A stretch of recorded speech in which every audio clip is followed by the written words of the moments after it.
Padres are currently 24-28, sitting 4th in the NL West. The Padres' World Series hopes are looking bleak as of now. They are only ahead of the Rockies, a consensus bottom 5 team in the league, by just 1 game. They are sitting behind teams like the Pirates, Orioles, and Rays. The Padres, by the way, have a larger payroll than those 3 teams combined.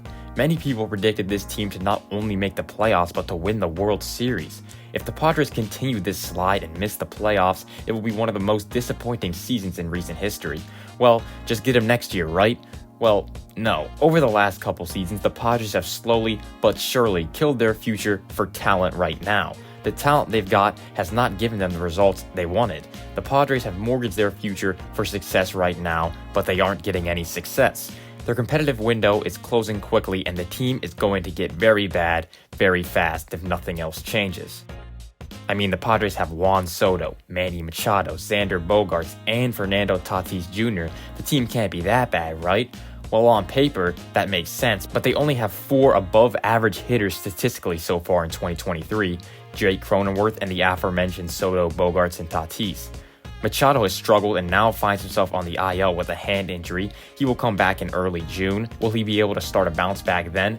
We will see, as that's what the Padres desperately need. Their offense as a team is below average at a 98 OPS plus with 100 being average, or in other words, their offense is 2% worse than league average. On paper, this team should be in the top 5 at least in offense. Pitching-wise, the team is above league average according to ERA plus with 104. So to summarize these stats, the team is pretty close to average, and if you want to win, especially in the NL West, they're going to have to be much better than average. If they aren't able to bounce back and have an above average rest of the season, things are going to start looking very bad very quickly.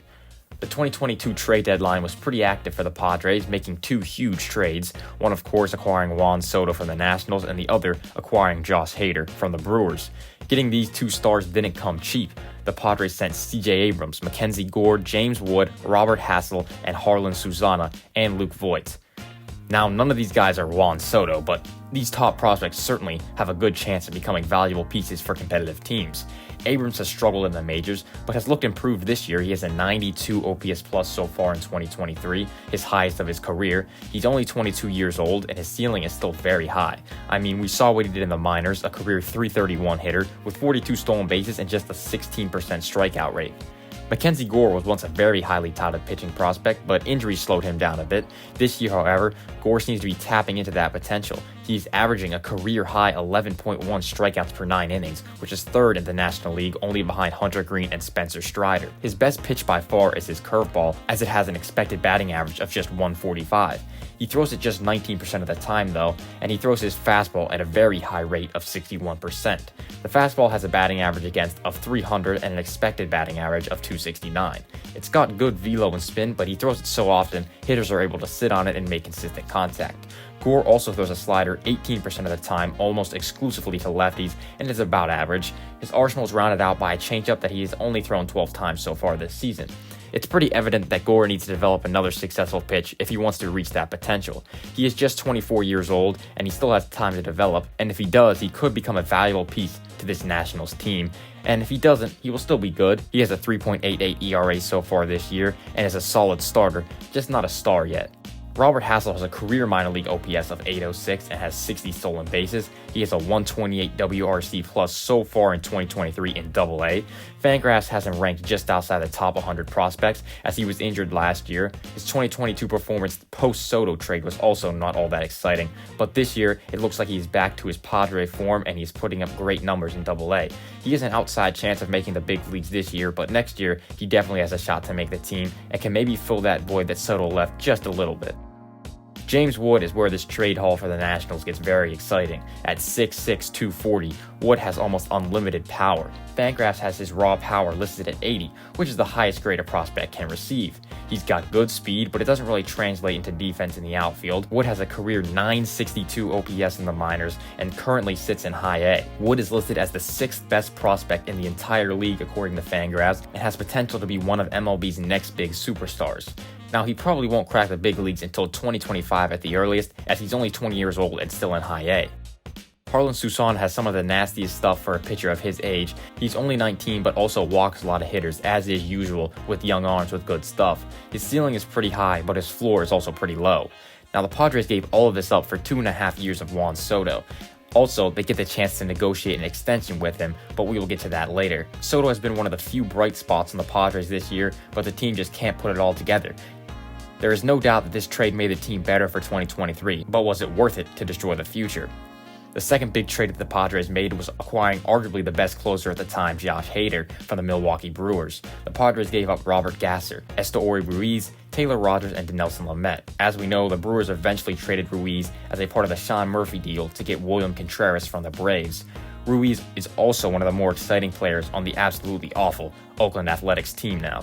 Robert Gasser was the Padres' second-round pick in 2021 and has put up pretty solid numbers in the minors. He struck out 11 batters per 9 innings, has only walked 3.7 over his minor league career so far. He dominated the lower levels of the minors, but has struggled so far early in 2023 in AAA.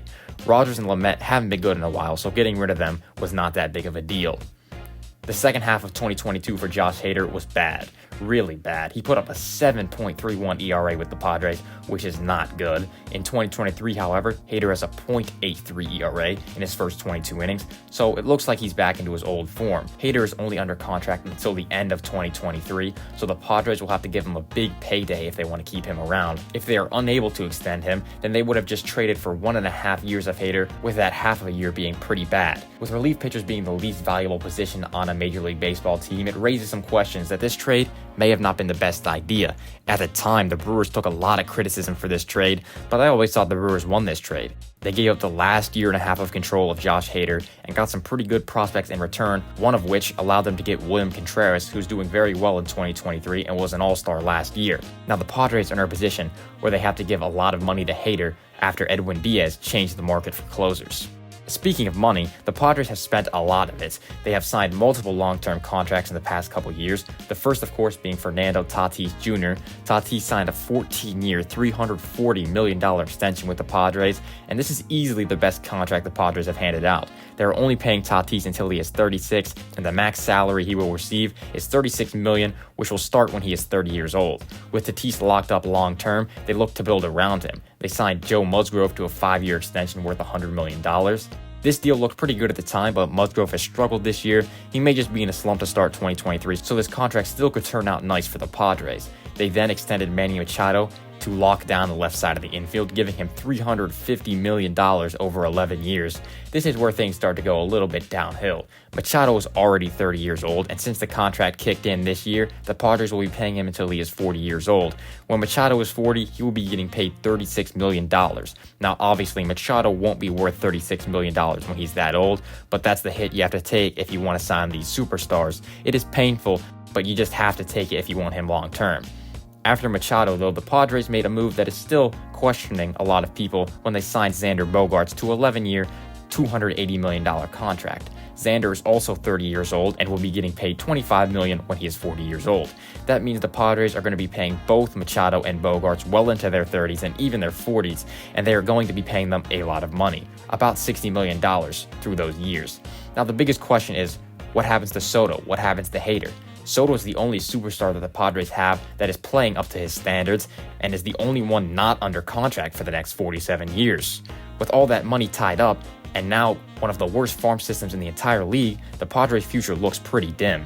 They have just 2 top 100 prospects according to Fangraphs, and both of them are teenagers. There's not a lot of help on the way for the Padres, and they need to figure out how to win games now. If they can't get something going in 2023, 2024 is the last year of control for Juan Soto and maybe the last chance that the Padres have at passing the Dodgers. The Dodgers have taken a much different approach from the Padres, focusing on developing prospects and acquiring depth. Now, they still went out and got Betts and Freeman, 2 proven stars, but they have done a much better job in building around them. The window is closing quickly for the Padres, and it's only a matter of time until it's completely closed for a long time.